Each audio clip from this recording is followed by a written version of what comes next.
Merci Seigneur. Est-ce que nous pouvons acclamer notre Dieu? Acclamons le Seigneur. Alléluia. Merci, merci, merci. Merci les amis. Vous allez revenir tout à l'heure. C'est pour nous l'heure de passer à la deuxième prédication qui sera apportée par le pasteur Serge Ndala qui va arriver. Et donc sans plus tarder, je vais l'inviter à s'approcher. Et pendant ce temps, est-ce que vous pouvez acclamer le Seigneur pour encourager l'arrivée de son serviteur qui approche?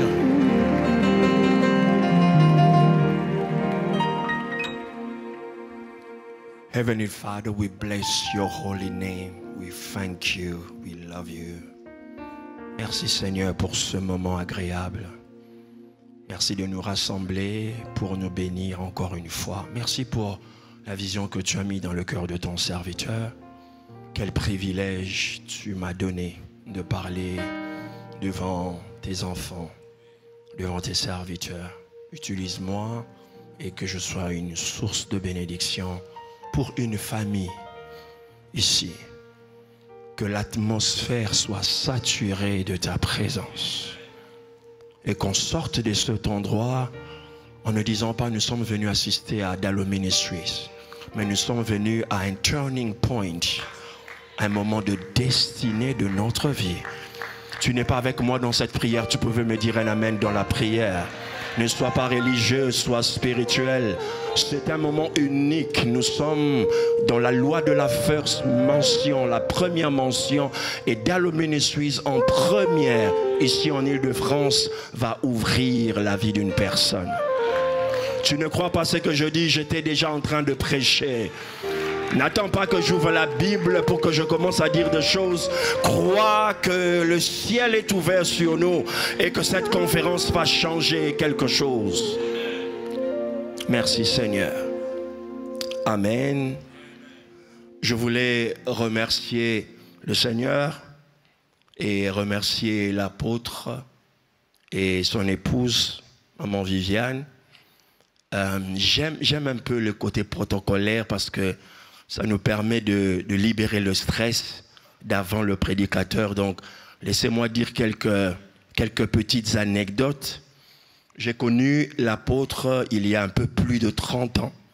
J'étais un jeune chrétien et c'était dans des conditions assez particulières lors d'une très belle cérémonie. Et quelques mois plus tard, je crois que même lui-même, il a oublié ce fait-là, mais c'est revenu dans mon esprit. Il nous avait offert avec un de mes frères qui est déjà allé auprès du Seigneur à l'époque, un dictionnaire biblique. Un dictionnaire biblique. Ceux de cette génération n'ont pas l'idée de ce que ce document représentait à l'époque. Nous sommes en début des années 90 et moi je suis natif d'un quartier populaire. Donc, nous avons des églises à gauche et à droite, mais aucun pasteur de ma commune n'avait un dictionnaire biblique. Vous pouvez vous imaginer les allers-retours qu'il y avait dans mon maison pour venir chercher des fois ce document. Les gens écrivaient même, parce que les photocopieuses étaient aussi rares. Donc, les gens, pour préparer leurs enseignements, ils venaient prendre. Mais ce document, sans que l'apôtre le sache, a fait naître en moi le désir de connaître. Et je m'en rappelle comme si c'était hier, parce que ça m'a permis de forger une mentalité d'aimer les Saintes Écritures. Amen. Je bénis le Seigneur pour sa vie et je bénis le Seigneur pour maman Viviane que je connais depuis que je suis né. Pour la petite histoire, je me rappelle encore de l'uniforme. Maman Viviane a toujours été une femme très très intelligente. Je vois encore l'image de cet uniforme. Je ne comprends pas pourquoi au Congo on appelait les écoles, il y avait les filles lycée et il y avait les garçons collège. Bon, j'ai jamais compris ça, mais bon, elle était dans un lycée, un lycée je crois. Je me rappelle toujours de cet uniforme. Amen. Et je bénis le Seigneur pour leur vie. Et je bénis le Seigneur pour me donner cette opportunité. Amen. Je salue les amis, les aînés, les bishops, les révérends qui sont là. C'est un honneur pour moi de parler devant vous. Amen. Je voudrais lire quelques textes avec vous dans les Saintes Écritures. Je n'ai pas beaucoup de temps. Je lirai quelques-uns. Genèse chapitre 5. Genèse chapitre 5. Moi, je ne suis pas comme l'apôtre, je suis un omnivore. Je consomme les amens. Donc, souffrez que je vous demande des amens tout le temps.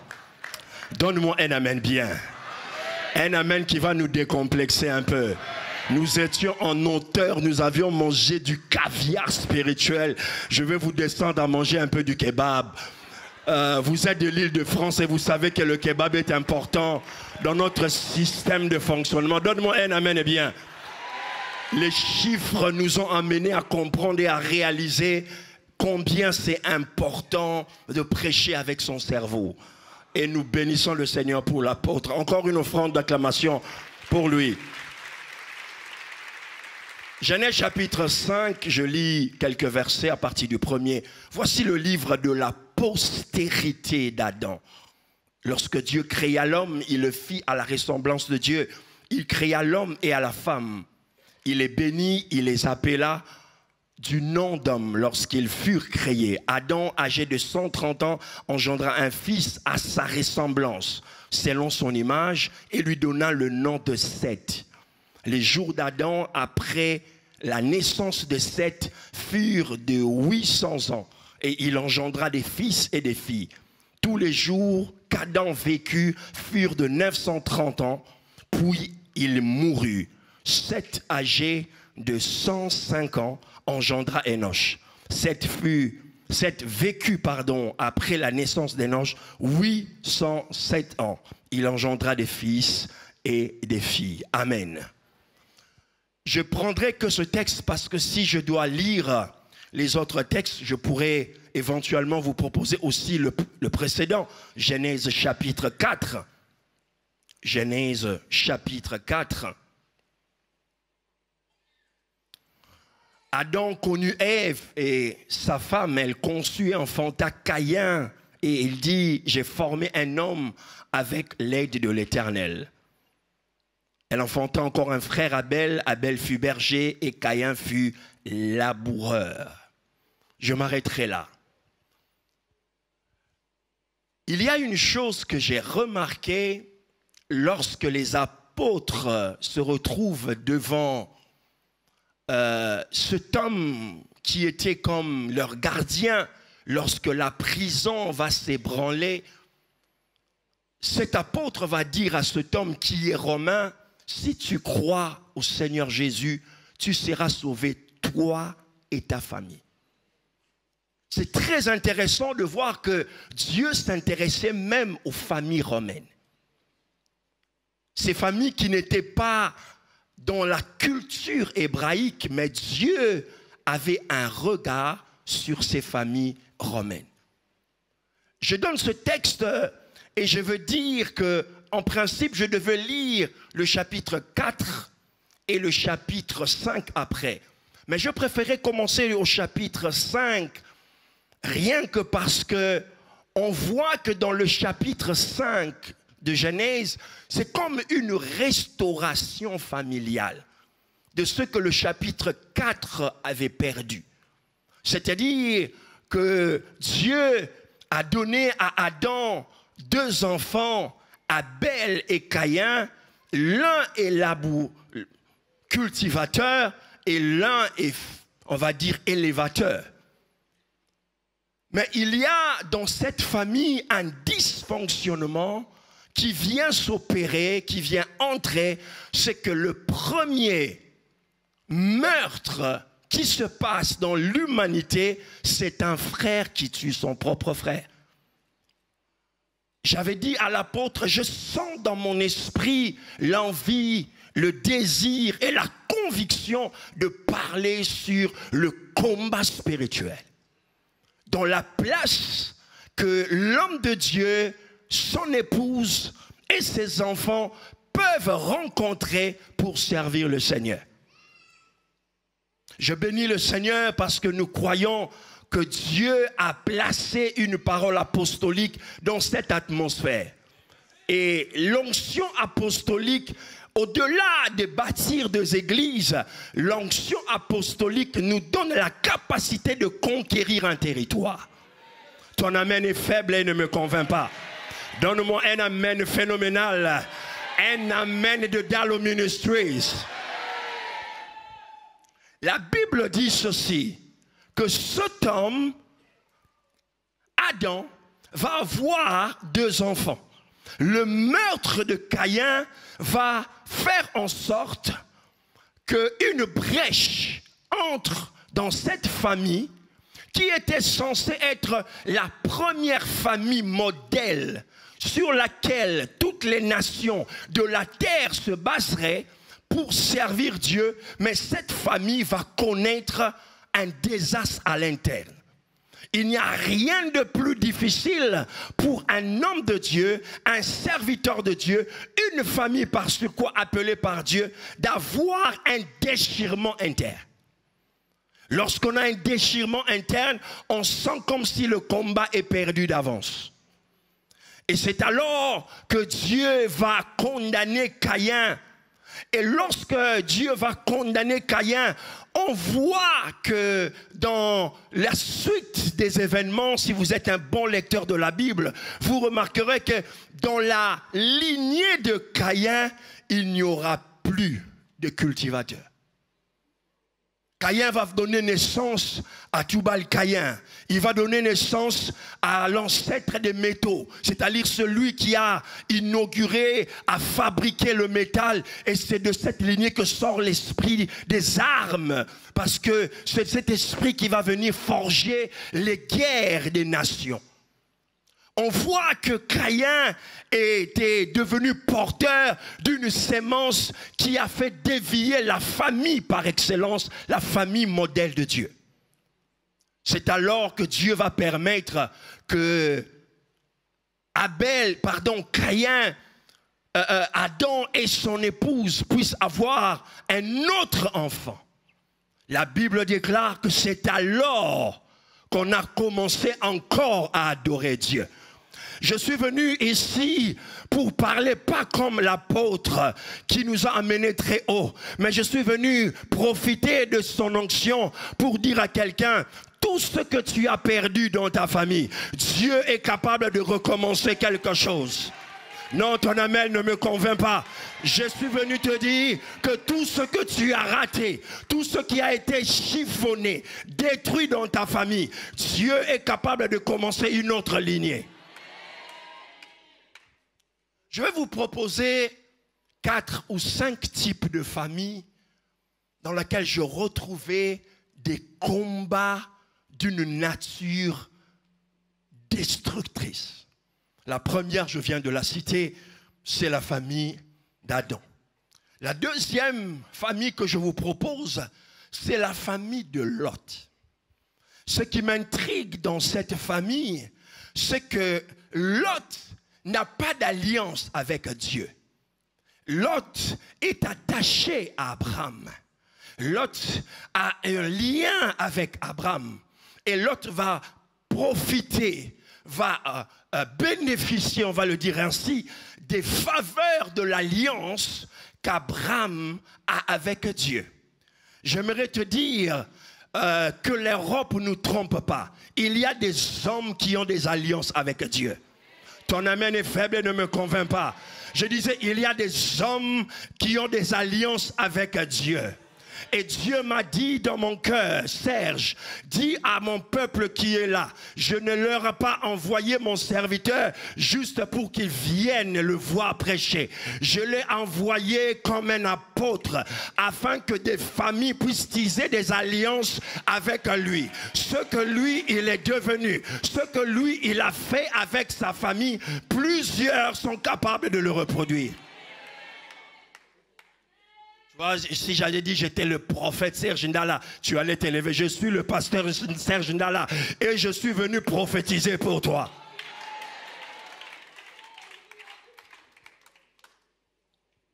L'autre, ce qui me dérange, c'est à un certain moment, les forces ont cherché à le déconnecter de sa source, qui était l'alliance avec Abraham. C'est ainsi que Lot va faire le choix, bien sûr, par la sagesse d'Abraham, de choisir une direction qui va devenir une perversion. Je rime bien. Je disais, il va choisir une direction qui va devenir une perversion. Il faut faire attention lorsque tu es attaché à un homme, à une femme d'alliance. Satan cherchera, il mettra toutes ses batteries en marche parce qu'il sait que s'il te déconnecte de cette alliance, tu auras perdu 50 à 60% de ta destinée. Lot va choisir la direction. Il va aller s'installer à Sodome et Gomorrhe. Et c'est là où la famille de Lot bascule. Parce que le choix de quitter Abraham est un choix de perversion. Mais masqué par l'appât du gain, masqué par les belles images qu'il aura vues, Abraham lui a proposé sagement.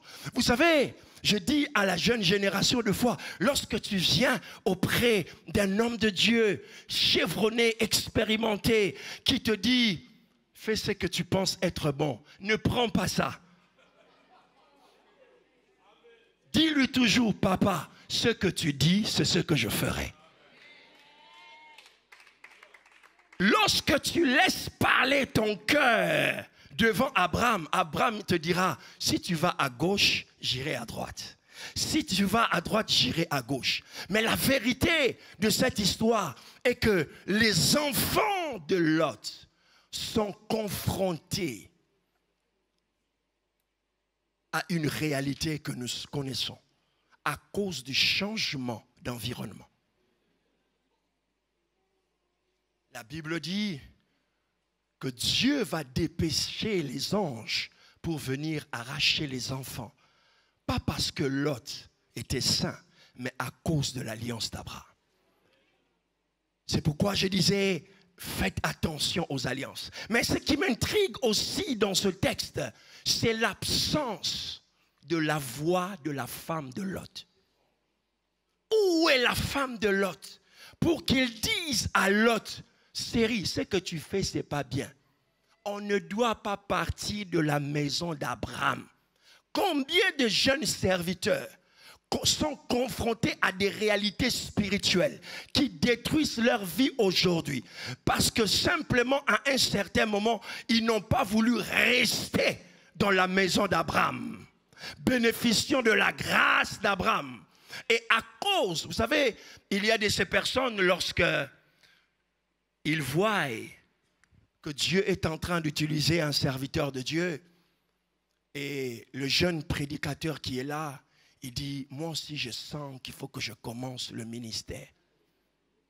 Où est la femme de Lot pour lui dire, chérie, calme tes ardeurs, ce n'est pas encore le moment. Restons dans la maison d'Abraham, on a tout ici, qu'est-ce que tu vas chercher? Donne-moi un amen bien. Je vous sens un peu trop studieux. J'aime les fous dans la foi.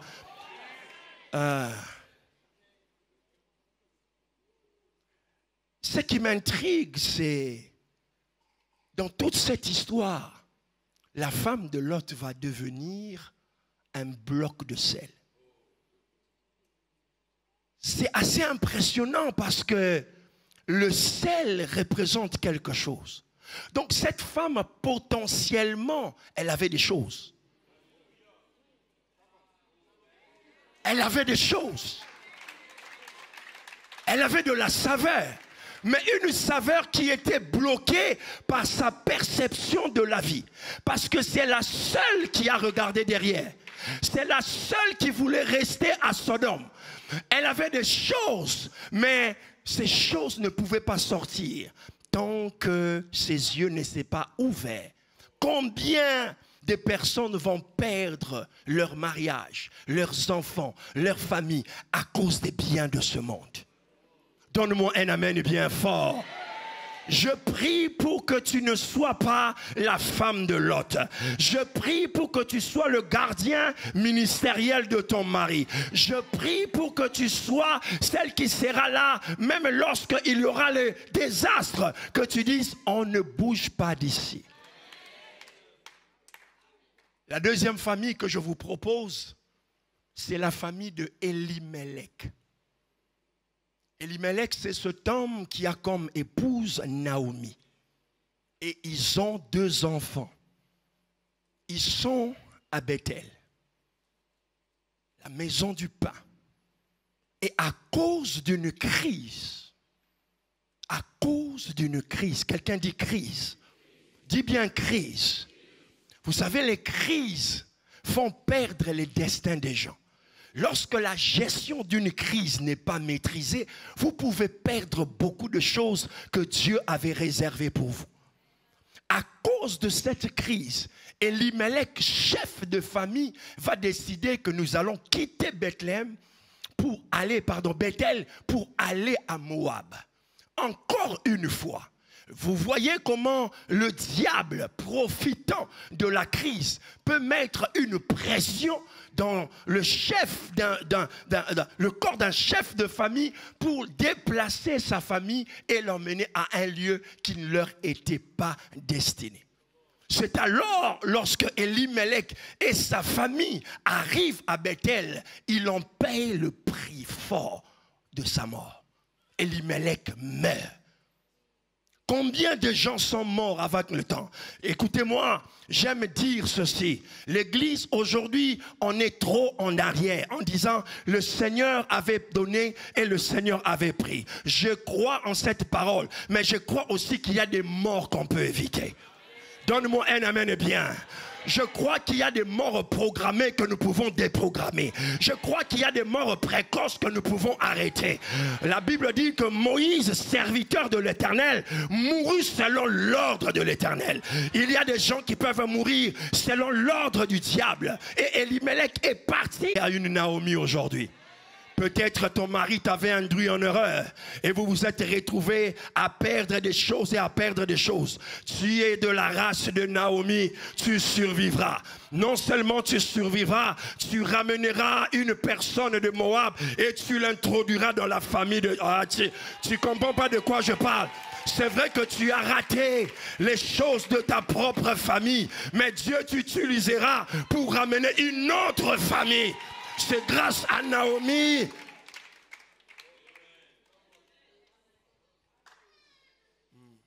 La troisième famille que je te propose, la quatrième, merci, c'est la famille de Job. J'aime un prédicateur qui disait Naomi est pour les femmes ce que Job est pour les hommes. Parce qu'on en a vu de toutes les couleurs. Encore une fois, je parle du combat spirituel dans les familles. Et je vois ici Job qui est décrit comme un homme intègre. Un homme qui avait une position. La Bible dit qu'il était le plus doué, le plus compétent, le plus sage peut-être, le plus béni de sa génération.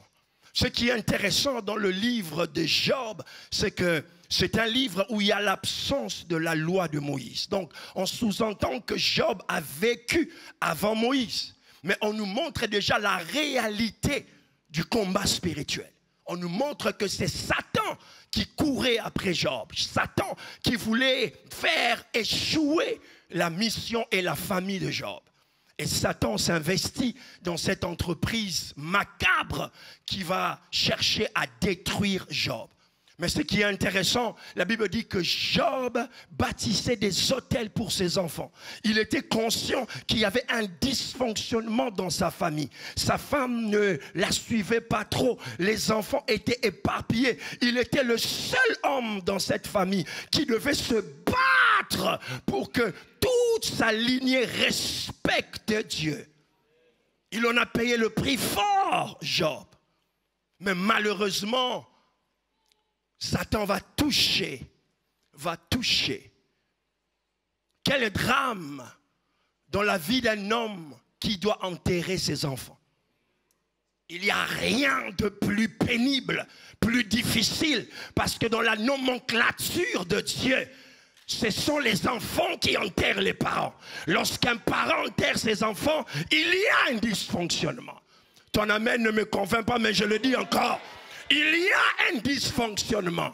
Lorsqu'un père commence à enterrer son enfant, lorsqu'une mère doit enterrer son enfant, tu dois refuser et dire: je sortirai avec une alliance de cette conférence. Je n'enterrerai aucun de mes enfants. J'atteindrai ma vieillesse et c'est mes enfants qui me mettront dans ma sépulture. Je n'enterrerai pas. Autant que je ne ferai pas de fausses couches, autant que je n'enterrerai pas mes enfants. On est sous une onction apostolique. Chacune de nos déclarations vaut quelque chose.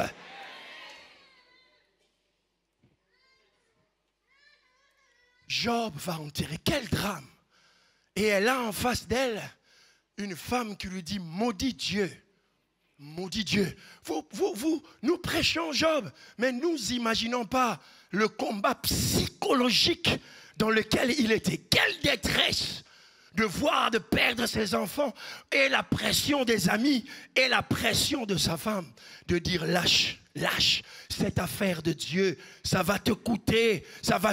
Job a tenu bon. Et vous connaissez la fin de l'histoire. Laisse-moi te dire, peut-être tu as perdu des enfants, peut-être tu as perdu de l'argent, mais ce n'est pas la fin, parce que cette onction est venue pour te restaurer. Ton amen est faible.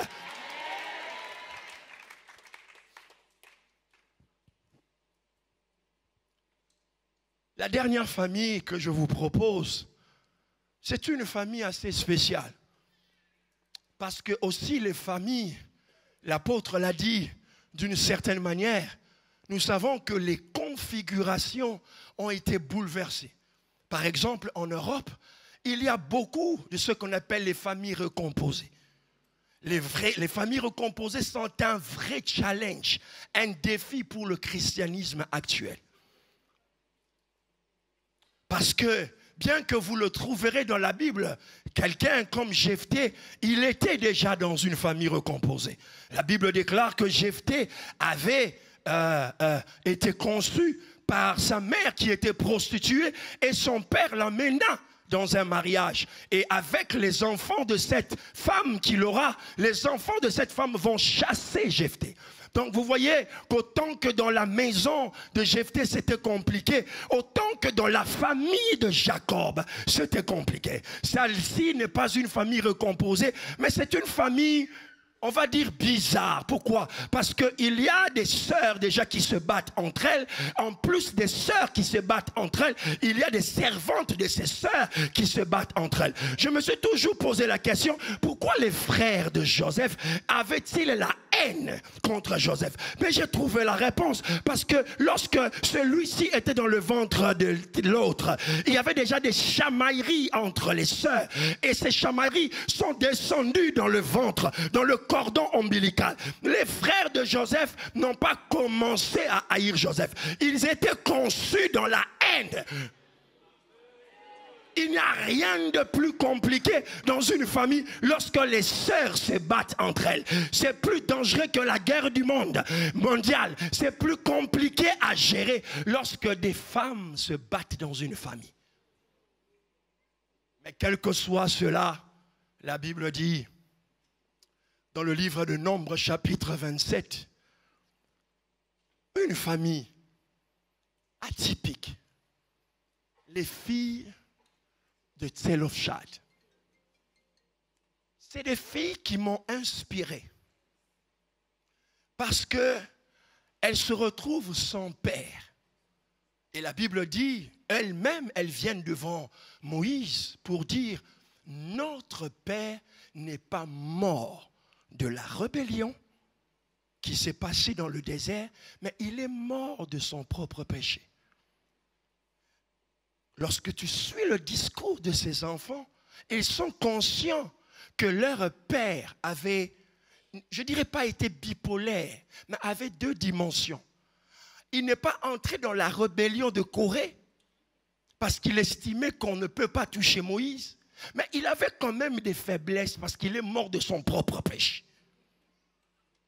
C'est alors que ses filles vont profiter de cette réalité-là pour se dire, notre père a fauté, certes, mais nous sommes là.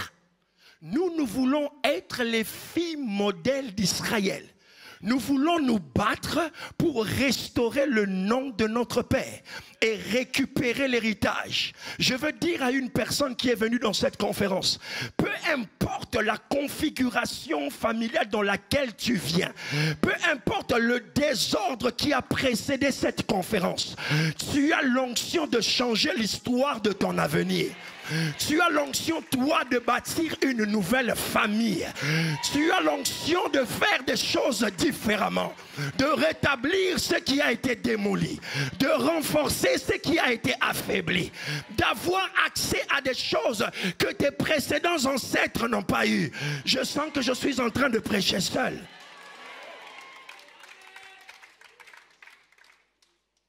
Warfare, le combat spirituel dans l'exercice du ministère dans la famille. Ma prière aujourd'hui pour toi, parce que je sais qu'après ce message, Satan te poursuivra. Le diable cherchera à t'ébranler, à te détruire. Mais ce qui est vrai, comme je l'ai dit dans le texte de Romains, les apôtres ont reçu l'intervention de Dieu pour sauver ce militaire romain. Peu importe tes origines, Dieu s'intéresse à ta famille. Ton amen ne me convainc pas, mon frère. Je dis peu importe la nature des origines d'où tu viens, Dieu s'intéresse à ta famille. J'aimerais pendant les quelques minutes qui restent, tu te mettes debout et nous allons prier. Tu peux acclamer le Seigneur. Acclame-le bien. Il me reste quelques minutes. Lève tes mains. Lève tes mains. Que le Seigneur Dieu d'Israël, le Dieu de Roland Dallot, le Dieu qui a envoyé son serviteur, je crois en l'alliance. Je n'aurai peut-être pas le temps de le faire, mais si tu es ici, tu représentes une famille, tu es chef de famille ou tu représentes une famille, c'est une opportunité à ne pas rater. Tu devras faire une alliance avec son serviteur. Je dis, tu devras faire une alliance avec son serviteur. Je dis, tu devras faire une alliance avec son serviteur. Pourquoi? Parce que la stabilité, les victoires qu'il a conquises en 30 ans, tu peux l'avoir en 30 secondes. Ce qu'il a pu bâtir en plus de décennies, toi tu peux l'avoir en un jour. Lève tes mains et réclame ces choses, déclare ces choses avec moi. Vas-y, lève tes mains, parle au Seigneur. Nous bénissons ton église et ton peuple et cette conférence. Déclare ces choses, déclare ces choses, déclare ces choses. Que Dieu bénisse sa sainte parole dans nos cœurs. Déclare ces choses, déclare ces choses. Déclare ces choses. Élève les deux mains. Élève les deux mains et déclare ces choses. Que l'atmosphère apostolique t'accompagne. Et laisse-moi te dire, pendant que je vais clôturer,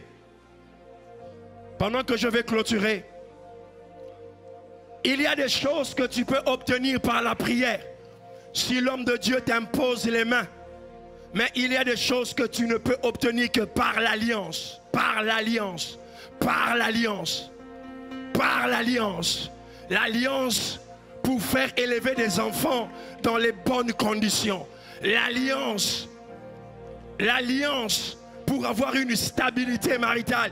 L'alliance. Je me rappelle, je finis avec ce petit témoignage.